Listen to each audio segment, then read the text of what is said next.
आज हम जानेंगे बिहार स्पेशल। ठीक है, ये लेक्चर नंबर 3 है। ओके, क्लास 3 है। ऐसे ही क्लास 1 और क्लास 2 करके जो है हम पीडीएफ के रूप में कराए हैं। ठीक है, पीडीएफ के रूप में कराए हैं, मतलब लाइनिंग बाय लाइनिंग किया होगा और उसमें लिखा होगा बिहार स्पेशल क्लास 1 क्लास 2। आप लोग नहीं देखें तो जाके देख लीजिएगा, इससे आप कनेक्ट हो जाएंगे। और भी अच्छे अच्छे क्वेश्चन कराए हैं, इससे पहले हम जाके देख लीजिएगा। ओके, समझते ध्यान से। तो बिहार स्पेशल में पहले हम जानेंगे आधुनिक बिहार का प्रथम विश्वविद्यालय। आधुनिक बिहार का प्रथम विश्वविद्यालय कौन था? तो वह था पटना। ठीक है, पटना। आधुनिक बिहार का प्रथम विश्वविद्यालय कौन था? तो पटना विश्वविद्यालय था। ठीक है, और इसकी स्थापना जो है 1917 में हुआ था। इसकी स्थापना 1917 में हुआ था। किसकी? तो आधुनिक बिहार की प्रथम विश्वविद्यालय की स्थापना जो कि पटना में खोला गया था और इसकी स्थापना 1917 में किया गया था। ओके, आगे देखते हैं। बिहार का प्रथम खुला विश्वविद्यालय। बिहार का प्रथम खुला विश्वविद्यालय अगर आपसे बोलेगा तो वो हो जाता है नालंदा विद्यालय। ठीक है, नालंदा विश्वविद्यालय, खुला विश्वविद्यालय। ठीक है, तो बिहार का प्रथम खुला विश्वविद्यालय कौन है? तो नालंदा खुला विश्वविद्यालय। ठीक है, यहां तक कोई दिक्कत नहीं है। अब देखते हैं हम लोग आगे। बिहार का सबसे बड़ा विश्वविद्यालय। बिहार का सबसे बड़ा विश्वविद्यालय कौन था? तो वह था मगध। ठीक है, बिहार का सबसे बड़ा विश्वविद्यालय मगध है। ठीक है, कौन है? बिहार का सबसे बड़ा विश्वविद्यालय मगध। ओके, अब बिहार का प्रथम खुला विश्वविद्यालय नालंदा विश्वविद्यालय। बिहार का प्रथम विश्वविद्यालय बोलेगा प्रथम तो पटना विद्यालय। ठीक है, पटना विश्वविद्यालय। प्रथम बोलेगा तो पटना, अभी वर्तमान ऐसे बोल दिया तो मगध हो जाएगा। ओके, यहाँ तक कोई दिक्कत नहीं है, ये सबसे बड़ा है। आगे देखते हैं। बिहार का प्रथम कॉलेज। बिहार का प्रथम कॉलेज जो खुला था ये पटना कॉलेज खुला था। बिहार का प्रथम कॉलेज पटना कॉलेज। और इसकी स्थापना की बात बोलेंगे तो 9 जनवरी 1863। 9 जनवरी 1863 ईस्वी को जो है किसका स्थापना हुआ था? तो पटना कॉलेज की स्थापना हुआ था 9 जनवरी 1863 में। और पटना कॉलेज जो है ये बिहार का प्रथम कॉलेज है। बिहार का प्रथम कॉलेज पटना कॉलेज, स्थापना 1863। ओके, यहाँ तक कोई दिक्कत नहीं। बिहार का पहला मेडिकल कॉलेज। बिहार का पहला मेडिकल कॉलेज बोलेगा, ठीक है, पीएमसीएच, तो वह है पटना मेडिकल कॉलेज। कौन है? Patna medical college, PMCH. इसकी स्थापना कब हुआ था? 1925 में। इसकी स्थापना 1925 में हुआ था। और यह जो है बिहार का पहला मेडिकल कॉलेज। बिहार का पहला मेडिकल कॉलेज कौन? पीएमसीएच। इसकी स्थापना 1925 में किया गया था। ठीक है, पटना मेडिकल कॉलेज। बिहार का सबसे गर्म जिला। अगर आपसे बोलेगा बिहार का प्रथम, मतलब बिहार का सबसे गर्म जिला कौन है?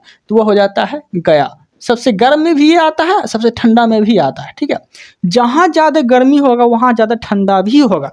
तो गया में जो है सबसे ज़्यादा गर्मी पाया जाता है। सबसे ज़्यादा गर्मी गया में और सबसे ज़्यादा ठंड भी गया में। ओके, याद रखिएगा। तो सबसे गर्म जिला गया, सबसे ठंडा जिला गया। ओके, बिहार का सर्वाधिक वर्षा वाला जिला। बिहार का सर्वाधिक वर्षा वाला जिला अगर बोल दिया तो वो हो जाता है किशनगंज। किशनगंज में जो है ये सर्वाधिक वर्षा होती है। बिहार का ये जिला ऐसा है कि यहाँ पे ज़्यादा से ज़्यादा वर्षा होती है। तो सर्वाधिक वर्षा वाला जिला किशनगंज। बिहार का सबसे कम वर्षा वाला जिला बोल दिया तो औरंगाबाद। बिहार का सबसे कम वर्षा वाला जिला बोल दिया तो औरंगाबाद। औरंगाबाद में जो है ये सबसे कम वर्षा होता है। ठीक है, औरंगाबाद में सबसे कम वर्षा होता है, तो ये चीज़ याद रखिएगा। और सबसे ज़्यादा किशनगंज, सबसे ज़्यादा किशनगंज और सबसे कम औरंगाबाद। ओके, आगे देखते हैं। बिहार का सबसे बड़ा जिला। बिहार का सबसे बड़ा जिला बोल रहे हैं, किसमें? तो क्षेत्रफल में। किसमें? तो क्षेत्रफल में, क्योंकि एक क्षेत्रफल में हो जाता है, एक होता है जनसंख्या में। ठीक है, तो क्षेत्रफल में अगर बोल दिया बिहार का सबसे बड़ा जिला क्षेत्रफल में तो वो पश्चिमी चंपारण हो जाएगा। पश्चिमी चंपारण जो है ये बिहार का सबसे बड़ा जिला है क्षेत्रफल में। ओके, यहाँ तक कोई दिक्कत नहीं है। बिहार का सबसे छोटा जिला क्षेत्रफल में। बिहार का सबसे छोटा जिला अगर बोल दिया क्षेत्रफल में तो वह कौन हो जाएगा? तो वो हो जाएगा शिवहर। ठीक है, सबसे छोटा जिला बोल देगा बिहार का सबसे छोटा जिला क्षेत्रफल में तो वह हो जाएगा शिवहर। कौन हो जाएगा? तो वो हो जाएगा शिवहर। ओके, आप लोग स्क्रीनशॉट लेना चाहेंगे तो ले सकते हैं।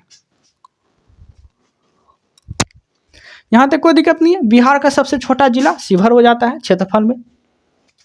बिहार का सबसे बड़ा जिला जनसंख्या में, देखिए सबसे बड़ा जिला ये जनसंख्या में है। किस में है? जनसंख्या में है, जो कि पटना है। और सबसे बड़ा जिला अगर क्षेत्रफल में बोल दिया तो पश्चिमी चंपारण। ठीक है, तो फंसिएगा नहीं, क्षेत्रफल बोलेगा तो पश्चिमी चंपारण, और बड़ा जिला अगर जनसंख्या में बोल दिया तो पटना हो जाएगा। ठीक है, आगे देखते हैं। बिहार का सबसे छोटा जिला जनसंख्या में, बिहार का सबसे छोटा जिला जनसंख्या में तो शेखपुरा, जनसंख्या में सबसे छोटा जिला शेखपुरा, और क्षेत्रफल में सबसे छोटा जिला शिवहर, क्षेत्रफल में सबसे छोटा जिला शिवहर, जनसंख्या में सबसे छोटा शेखपुरा। तो इस तरह से कनेक्ट करके आपको पढ़ना है। ओके, आगे देखते हैं। सर्वाधिक जनसंख्या घनत्व, सर्वाधिक जनसंख्या घनत्व मतलब कि कम जगह में ज़्यादा लोग रहा करते हैं। ठीक है, सर्वाधिक जनसंख्या घनत्व वाला जिला तो वो हो जाएंगे शिवहर। कौन हो जाएंगे? तो शिवहर हो जाएंगे, याद रखिएगा। सर्वाधिक जनसंख्या घनत्व शिवहर, सबसे छोटा जनसंख्या में शेखपुरा। ठीक है, तो सर्वाधिक जनसंख्या घनत्व में शिवहर, और सबसे छोटा जिला, सबसे छोटा जिला है ना शिवहर, सबसे छोटा है लेकिन यहाँ पे लोग ज़्यादा रहते हैं, इसलिए सर्वाधिक जनसंख्या घनत्व में ये शिवहर हो जाते हैं। ऐसे आप कर सकते हैं। ओके, यहाँ तक कोई दिक्कत नहीं है। अब क्या देखेंगे? न्यूनतम जनसंख्या घनत्व, न्यूनतम जनसंख्या घनत्व वाला जिला बोल दिया तो यह हो जाएंगे कैमूर। ठीक है, मतलब यहाँ एरिया ज़्यादा है लेकिन लोग कम है, तो न्यूनतम जनसंख्या घनत्व वाला कैमूर हो जाएगा। ओके, यहाँ तक कोई दिक्कत नहीं है, अच्छे से समझ में आ गया होगा। अब हम क्या देखने वाले हैं? तो वह हम देखने वाले हैं बिहार के प्रमुख नाट्य। ठीक है, बिहार का प्रमुख लोक नाट्य एवं लोक नाटक। ठीक है, यहाँ तक कोई दिक्कत नहीं है। देखिए, तो बिहार का प्रमुख लोक नृत्य और लोक नाटक के बारे में जानेंगे, जिसमें कि बिहार के कौन कौन प्रमुख नृत्य और लोक नाटक में आते हैं वो देख लेते हैं। तो ऐसे डायरेक्ट भी पूछ लेता है, जैसे कि जट जाटिन ये बिहार का लोक नाटक है। ठीक है, विदिशा ये भी लोक नाटक है, डोमकच ये भी लोक नाटक है, झिंझरिया ये भी बिहार का ही लोक नाटक है, लौंडा डांसर जो होता है ये भी लोक नृत्य, ये सब आते हैं। ठीक है, जोगिया भी ये भी जो है लोक नृत्य के अंतर्गत ही आते हैं। ओके, तो यहाँ समझ लेते हैं जोगिया। ठीक है, जोगीरा जो होता है ना, जोगीरा। ठीक है, जोगिया। ओके, ऐसे याद रख सकते हैं। तो जोगीरा जो होता है ये होली पर ये प्रमुख नाट्य मतलब नाटक नृत्य करते हैं, ये होली में ऐसा मनाया जाता है। ठीक है, लौंडा डांसर जो होता है इसमें क्या होता है? तो लौंडा, इसके जनक की बात बोलेंगे तो रामचंद्र मांझी, इसके जनक रामचंद्र मांझी हैं, और पद्म श्री से इसको सम्मानित किया गया है रामचंद्र मांझी को। ये चीज़ भी आपको याद रखना है। ओके, आगे देखते हैं झिंझरिया नृत्य में क्या होता है? तो इसमें जो है झिंझरिया, ये भी झिंझरिया नृत्य जो है ये भी लोकनाट्य ही है, ये बिहार का ही, याद रखिएगा। यहाँ एक नीचे दिया गया ये अलग है, तो समा चकेबा इसका काम क्या होता है? तो इसका काम जो है कार्तिक माह के दिन क्या होता है इस नृत्य में, मतलब इस नाट्य में क्या होता है? समा चकेबा में क्या होता है? कार्तिक माह के दिन में भाई बहन जो है ये नाट्य नृत्य करते हैं। तो आपसे क्वेश्चन पूछेगा भाई बहन जो है किस नाट्य में, बिहार के किस नाट्य शैली में जो है नाट्य मतलब नृत्य करते हैं? तो आप बोल सकते हैं समा चकेबा, क्योंकि क्वेश्चन ऐसे ही पूछता है कि भाई बहन किस नृत्य में, बिहार के किस नाट्य शैली में नृत्य करते हैं, वो नृत्य का क्या नाम है? तो समा चकेबा। ठीक है, कोई दिक्कत नहीं है। आगे है डोमकच। क्या है? डोमकच भी है एक नोट, डोमकच भी बिहार का ही है। ओके, इसमें क्या होता है? हास एवं परिहास का नृत्य किया जाता है।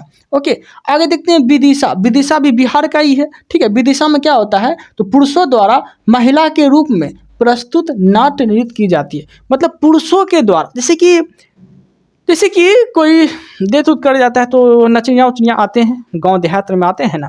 ठीक है, आते हैं तो उसमें लड़का जो है लड़की का कपड़ा पहन के जो डांस उस करता है ना, उसे बोलता है विदिशा नृत्य कर रहा है उस। ठीक है, तो विदिशा नृत्य में ही जो है पुरुषों द्वारा महिला के रूप में, महिला कपड़ा पहन के, ठीक है, ये धारण करके इसमें नृत्य की जाती है। कौन से नृत्य में? विदिशा नृत्य में। ओके, आगे जट जाटिन में क्या होता है?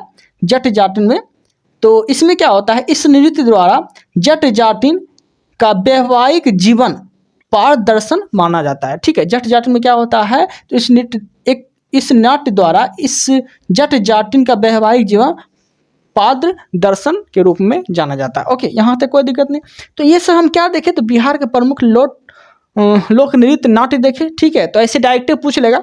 जट जाटिन कहाँ का, बिहार का। विदिशा बिहार का। डोमकच बिहार का, ठीक है। झिंझरिया बिहार का। समा चकेवा बिहार का। लौंडा डांस ये भी बिहार का। जोगिरा ये भी बिहार का, ठीक है। तो ऐसे पूछेगा तो आप बता सकते हैं। ओके, आगे देखते हैं।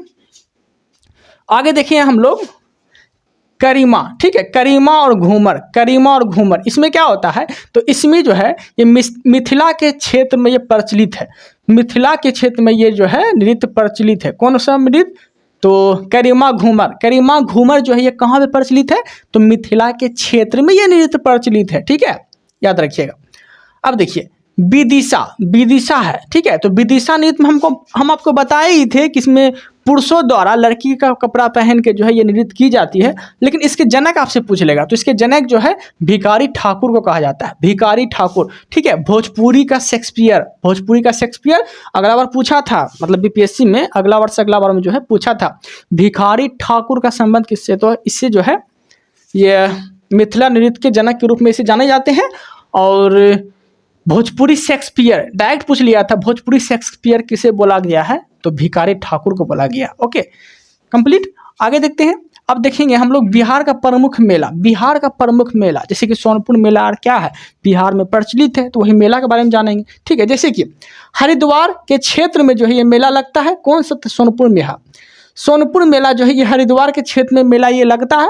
और सोनपुर किस नदी के किनारे स्थित है, तो गंडक नदी के किनारे स्थित है। सोनपुर गंडक नदी के किनारे स्थित है, आप लोग याद रखिएगा। ओके, और यह जो है सोनपुर ये एशिया का सबसे बड़ा पशुओं का मेला है। एशिया का सबसे बड़ा पशुओं का मेला कौन सा है, तो सोनपुर बिहार का मेला। ओके, आगे देखते हैं कार्तिक पूर्णिमा के मेला। कार्तिक पूर्णिमा के मेला में क्या होता है देख लेते हैं। तो यह मेला जो है, यह मेला कार्तिक पूर्णिमा के दिन सोनपुर में, कार्तिक पूर्णिमा के दिन ही जो है सोनपुर में गंगा में, मतलब कार्तिक पूर्णिमा के दिन सोनपुर में गंगा स्नान के दिन लगता है, ठीक है। गंगा स्नान के दिन जो है ये कार्तिक पूर्णिमा का ये मेला लगता है। इसमें लोग गंगा स्नान करते हैं, यही सब होता है। ओके, याद रखिएगा कौन सा मेला, तो कार्तिक पूर्णिमा का मेला।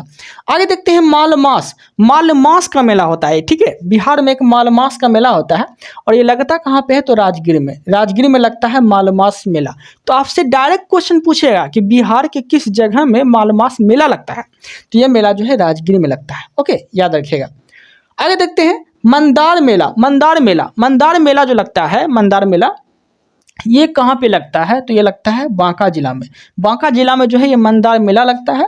ओके, और बांका जिला में मंदार मेला लगता है। और मंदार पहाड़ी पर मकर संक्रांति को ये सब मेला लगाया जाता है। कौन सा मेला, तो मंदार मेला। मंदार मेला कहाँ लगता है, पहली बात तो पूछ लेगा डायरेक्ट कि मंदार मेला लगता है कहाँ पे, तो बांका जिला में लगता है। और मंदार पहाड़ी के मकर संक्रांति को ये दिन जो है मेला लगाते हैं। ओके, आगे पितृपक्ष मेला। पितृपक्ष मेला जो होता है, जो बिहार में लगता है, तो इसमें क्या किया जाता है, पहली बात तो याद रखिएगा कि गया में, यह मेला गया में लगता है। और प्रत्येक वर्ष, ठीक है, प्रत्येक वर्ष पितृपक्ष मेला लगाया जाता है। और ये प्रत्येक वर्ष जो है सितंबर से अक्टूबर माह में यह मेला लगाया जाता है, इसका आयोजन किया जाता है। और इसका आयोजन जो करते हैं, इसका पर्पस क्या है, इस मेला में क्या होता है, तो वो देख लेते हैं। तो याद रखिएगा पितृपक्ष मेला जो है ये गया में लगाया जाता है। और गया जो है फल्गु नदी के किनारे स्थित है, ऐसे भी आप याद रख सकते हैं, मतलब गया में। ओके, अब देखिए यह मेला में क्या होता है, इसमें ना पिंड दान होता है। क्या होता है, पिंड दान होता है। ओके, इस मेला में पिंड दान होता है, याद रखिएगा। ओके, आगे सौराष्ट्र मेला। सौराष्ट्र मेला क्या होता है, तो इसमें जो है मिथिलांचल, सौराष्ट्र मेला लगता कहाँ है, पहले ये देख लेते हैं। हम गुजरात में कुछ सौराष्ट्र पड़ता है, उसका बात नहीं बोल रहे हैं, बिहार का बोल रहे हैं, मतलब सौराष्ट्र मेला। ओके, सौराष्ट्र मेला लगता है कहाँ पे है, तो मिथिलांचल में लगता है। कहाँ पे, मिथिलांचल में लगता है, मधुबनी जिसे बोलते हैं, मिथिलांचल मधुबनी में लगता है। और इसमें क्या होता है, सौराष्ट्र मेला में, इसमें एक पिता अपनी पुत्री के लिए योग्य वर चुनते हैं, ठीक है। एक पिता अपनी पुत्री के लिए योग वर मतलब ये हो गया, ठीक है। तो पिता अपनी पुत्री के लिए योग्य वर किस मेला में ढूंढते हैं, किस मेला में चुनते हैं, तो सौराष्ट्र मेला में चुनते हैं। तो डायरेक्ट क्वेश्चन पूछ सकता है। ओके, यहाँ तक कोई दिक्कत नहीं है। अब देखते हैं हम लोग आगे जानकी मेला। एक है जानकी मेला। जानकी मेला क्या होता है, जानकी मेला तो ये मेला लगता कहाँ पे है? तो ये मेला जो है सीतामढ़ी में, सीतामढ़ी में सीता माता के जन्म स्थली में ये मेला लगता है। कौन सा मेला? जानकी मेला। ओके, जानकी मेला। और जानकी मेला लगता कब है? तो ऐसे ही पूछ लेगा। तो चैत माह में यह मेला लगाया जाता है। जानकी मेला चैत माह में यह मेला लगाया जाता है।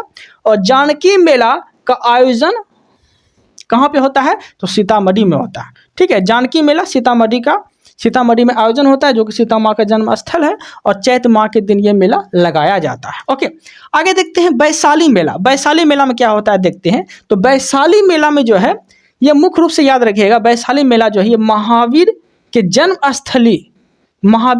स्थली वैशाली में चैत माह में यह मेला लगता है। ठीक है, वैशाली मेला जो है महावीर के जन्म स्थली पर चैत माह के दिन यह मेला लगता है। कौन सा मेला? तो वैशाली मेला। वैशाली मेला महावीर के जन्म स्थली पर यह चैत माह के दिन यह मेला लगता है, याद रखिएगा।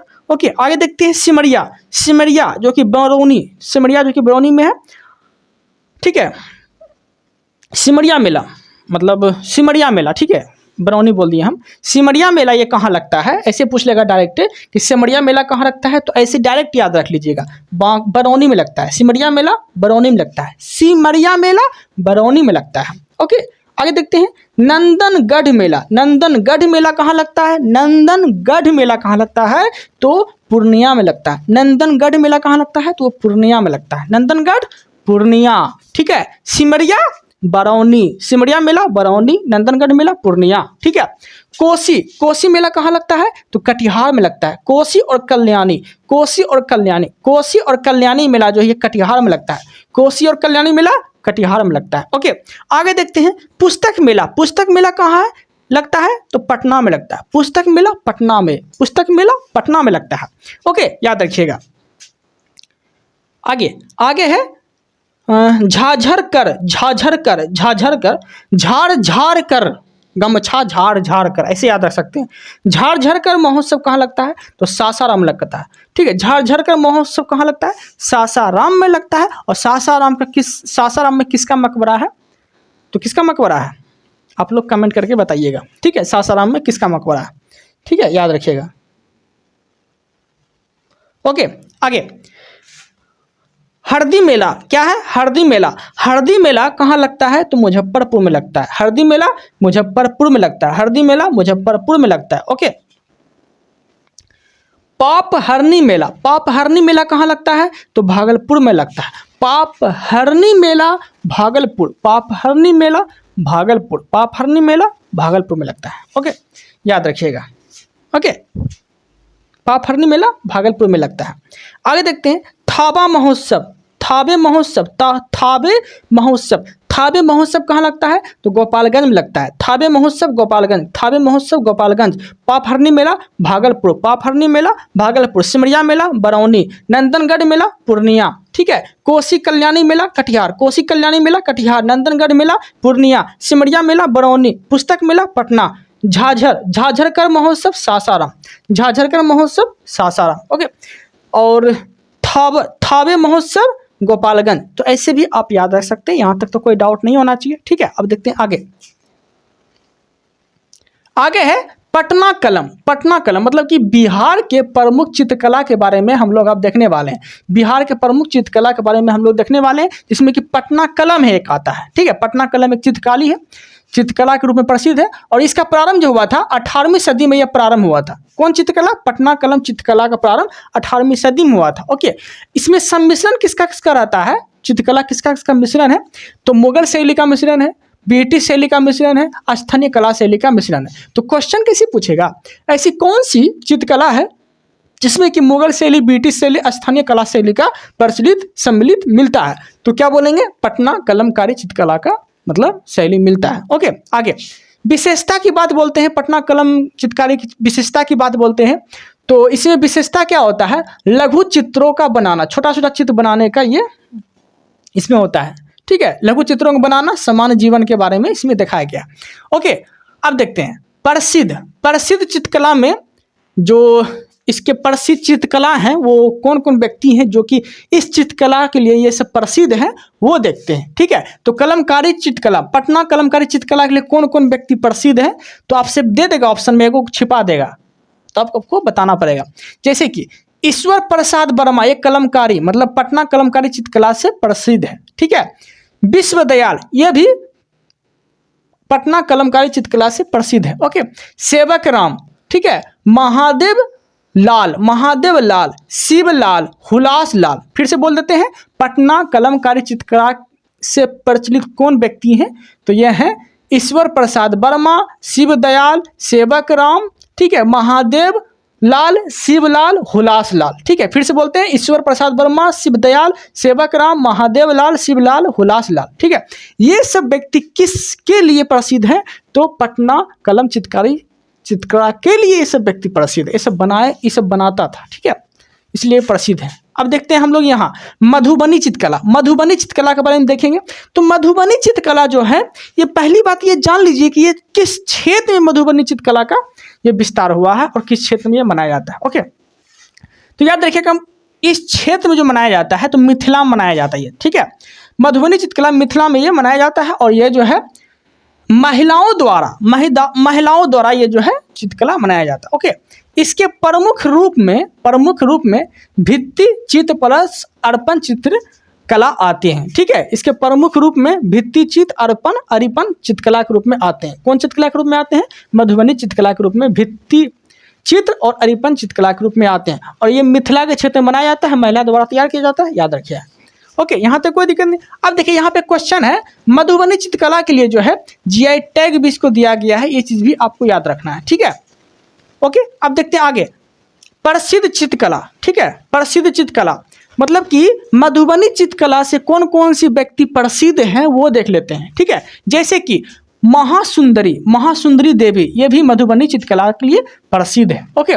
सीता देवी, ये भी प्रसिद्ध है और सीता देवी को जो है मधुबनी चित्रकला के लिए पद्मश्री 1981 से सम्मानित किया गया था, ठीक है। सीता देवी को पद्मश्री दिया गया है, कब, तो 1981 ईस्वी में, ये चीज़ भी याद रखिएगा, ओके। आगे देखते हैं जगदम्बा देवी जो है ये भी मधुबनी चित्रकला के लिए प्रसिद्ध है, ओके। इसको जो है पद्मश्री दिया गया है, कब, तो 1975 ईस्वी में, ठीक है। जगदम्बा देवी को पद्मश्री दिया गया है 1975 ईस्वी को, याद रखिएगा। और सीता देवी को 1981 में पद्मश्री दिया गया था मधुबनी चित्रकला के लिए, ओके।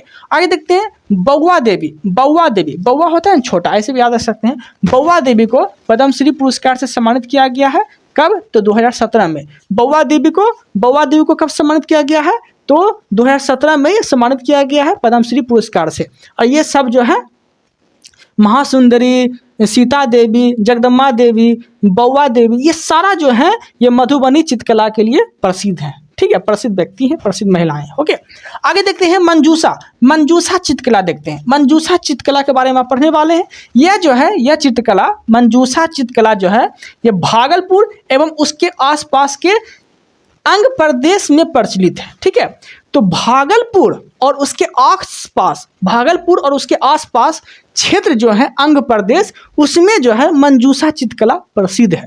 मंजूषा चित्रकला कहाँ प्रसिद्ध है, तो भागलपुर और उसके आसपास के क्षेत्र में यह मंजूषा चित्रकला प्रसिद्ध है, ओके। यहाँ तक कोई दिक्कत नहीं है। आगे अब देखिए, यह कला जो है बिहुला बिसहरी लोक कथा पर आधारित है, ठीक है। मंजूषा चित्रकला किस पे आधारित है, तो बिहुला बिसहारी लोक कथा शैली पे आधारित है। क्या बोले, बिहुला बिसकारी लोक कथा शैली पे आधारित है। कौन सी चित्रकला, तो मंजूषा चित्रकला, ओके। तो यहाँ तक कोई दिक्कत नहीं है। अब देखते हैं हम लोग आगे, ठीक है। अब देखिए थंका चित्रकला का संबंध किससे है, तो वो देख लेते हैं, ठीक है।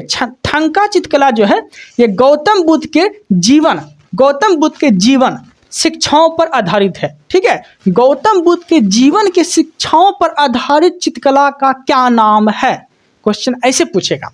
तो थंका, ठीक है। थंका जो है यह जो है गौतम बुद्ध के जीवन एवं उनके शिक्षाओं पर आधारित कौन सी चित्रकला, तो थंका चित्रकला का संबंध है, ठीक है। तो ये चीज आपको याद रखना है, ओके। अब देखिए थंका का अर्थ क्या होता है, वो याद रखिएगा। थंका का अर्थ होता है जिसे लपेटा जा सके। थंका का अर्थ क्या होता है, जिसे लपेटा जा सके। और थंका किससे संबंधित है, तो गौतम बुद्ध के जीवन एवं उनके शिक्षाओं पर आधारित चित्रकला का संबंध थंका से है। और थंका का अर्थ क्या बोले, जिसे लपेटा जा सके, ओके। आगे देखते हैं, ये बिहार, ये जो है ये भारतीय, ये थंका चित्रकला जो है ये भारतीय तिब्बती संस्कृतियों का समृद्ध शैली है। कौन सा? थंका। ठीक है, यह जो है भारतीय तिब्बती संस्कृतियों का सम्मिलित शैली है, थंका चित्रकला का संबंध। ठीक है, अब देखते हैं हम लोग जदो पट्टिका, ये सब सारा जो देख रहे हैं थंका, मंजूषा, ये सारा बिहार का हम देख रहे हैं। ठीक है, ये क्वेश्चन जो है इंपॉर्टेंट हो जाता है, थंका याद रखिएगा। ठीक है, VBI ये क्वेश्चन है। कौन सा चित्रकला? तो थंका चित्रकला। इसलिए VBI है क्योंकि ये गौतम बुद्ध के जीवन के बारे में बताया गया है इसमें। ओके, अब देखने वाले हैं हम लोग जदो पट्टिका चित्रकला का संबंध किससे है वो देख लेते हैं। ठीक है, जैसे कि जदो पट्टिका चित्रकला का संबंध किससे है? तो कपड़ों या कागज पर, जदो पट्टिका चित्रकला का जो संबंध है वो कपड़ों या कागज पर चित्रकला की जाती है। ठीक है, ये चित्रकला किस पे की जाती है? तो ये चित्रकला जो है, जदो पट्टिका चित्रकला जो है कपड़ों या कागज पर चित्रकला की जाती है। कपड़ों या कागज पर की जाने वाली चित्रकला जदो पट्टिका चित्रकला, जो कि बिहार की प्रसिद्ध चित्रकला है। ओके, तो यहाँ तक कोई दिक्कत नहीं है, कंफर्म है कि याद हो गया आप लोग को। अब देखते हैं हम लोग उपनाम। ठीक है, बिहार के व्यक्ति जो है जिसके उपनाम है वो देख लेते हैं। जैसे कि बाबू किसका नाम है? तो वह है बाबू कुंवर सिंह। पूरा नाम क्या है? बाबू कुंवर सिंह। तो बाबू जो नाम है वो बाबू कुंवर सिंह का नाम है। ओके, देश रत्न और अजात शत्रु किसे बोले जाते हैं? तो ये बिहारी बाबू राजेंद्र प्रसाद को बोले जाते हैं। किसे बोले जाते हैं? राजेंद्र प्रसाद को बोले जाते हैं। क्या बोले जाते हैं? देश रत्न और अजात शत्रु जो है राजेंद्र प्रसाद को बोले जाते हैं। ये चीज आपको याद रखना है। ओके, आगे देखते हैं। लोकनायक किसे बोले जाते हैं? तो लोकनायक जो बोले जाते हैं ये जयप्रकाश नारायण को बोले जाते हैं। लोकनायक जयप्रकाश नारायण को बोले जाते हैं। और जयप्रकाश नारायण को जो है 1999 ईस्वी में जो है इसको भारत रत्न से सम्मानित किया गया था। ठीक है, ये चीज़ भी आपको याद रखना है। और राजेंद्र प्रसाद की बात बोलेंगे तो इसको 1962 में राजेंद्र प्रसाद को भारत रत्न से सम्मानित किया गया था। तो जयप्रकाश नारायण को 1999 में और राजेंद्र प्रसाद को 1962 में भारत रत्न से सम्मानित किया गया था। राजेंद्र प्रसाद को देश रत्न अजात शत्रु बोला जाता है और बाबू को वीर कुंवर सिंह का उपनाम है। और लोकनायक किसे बोलते हैं? जयप्रकाश नारायण को बोलते हैं। ये चीज़ आपको याद रखना है। आगे देखते हैं जननायक किसे बोलते हैं? तो कर्पूरी ठाकुर को बोलते हैं। कर्पूरी ठाकुर को जननायक के रूप में जाना जाता है। ठीक है, कर्पूरी ठाकुर को जननायक के रूप में जाना जाता है। ओके, आगे देखते हैं बिहार विभूति के नाम से किस व्यक्ति को जाने जाते हैं? बिहार विभूति किसे बोले जाते हैं? तो अनुग्रह नारायण सिंह को बोले जाते हैं बिहार विभूति। अनुग्रह नारायण सिंह को क्या बोले जाते हैं? बिहार विभूति। तो बिहार विभूति अनुग्रह नारायण सिंह का उपनाम क्या है? बिहार विभूति। जब पूछेगा आपसे तो आप बता दीजिएगा। ओके, आगे देखते हैं बिहार का नागा अर्जुन किसे बोलते हैं? तो वो बोलते हैं वैद्यनाथ मिश्र को। ठीक है, बिहार का नागा अर्जुन वैद्यनाथ मिश्र को बोले जाते हैं, याद रखना है। ओके, राष्ट्रीय कवि किसे बोले जाते हैं? तो रामधारी सिंह दिनकर को बोले जाते हैं राष्ट्रीय कवि रामधारी सिंह दिनकर को बोले जाते हैं। बिहार का नागा अर्जुन वैद्यनाथ को बोले जाते हैं। बिहार विभूति अनुग्रह नारायण सिंह को बोले जाते हैं। जननायक कर्पूरी ठाकुर को बोले जाते हैं। ठीक है, लोकनायक जयप्रकाश नारायण को बोले जाते हैं। देश रत्न अजात शत्रु राजेंद्र प्रसाद को बोले जाते हैं। बाबू किसे बोले जाते हैं? तो वीर कुंवर सिंह को बोले जाते हैं। तो यहाँ तक कोई डाउट नहीं होना चाहिए आप लोग को। इस टॉपिक को यहीं क्लोज करते हैं। हम लोग मिलते हैं नए टॉपिक के साथ, नए कंटेंट के साथ और नए जुनून के साथ। अगर आप लोग को मेरा कंटेंट और कंसेप्ट या फिर पढ़ाने का तरीका थोड़ा सा भी अच्छा लग रहा है तो चैनल को सब्सक्राइब कर लीजिएगा ताकि आने वाली वीडियो आप तक पहुंच सके और आप लोग के लिए कुछ अच्छा कर सके। आप लोग अगर मेरा चैनल सब्सक्राइब करते हैं ना तो समझ लीजिए कि आप मुझे अपना टाइम दे रहे हैं, कीमती टाइम दे रहे हैं। आप लोग के लिए जितना हो सके उतना अच्छा से अच्छा हम कंटेंट लाएंगे। आपका सब्सक्राइब किया हुआ चैनल कभी खाली नहीं जाने देंगे कि हम कोई फालतू व्यक्ति का चैनल सब्सक्राइब कर लिए हैं। ठीक है, जो भी लाएंगे हम कंटेंट अच्छा से अच्छा चुन के लाएंगे और आप तक पहुँचाएंगे। ठीक है, ये हम वादा करते हैं। ओके देन, मिलते हैं हम लोग अगले कंटेंट के साथ, अगले वीडियो के साथ, अगले जुनून के साथ। इस वीडियो में इतना ही रखते हैं। Thank you, thanks for watching.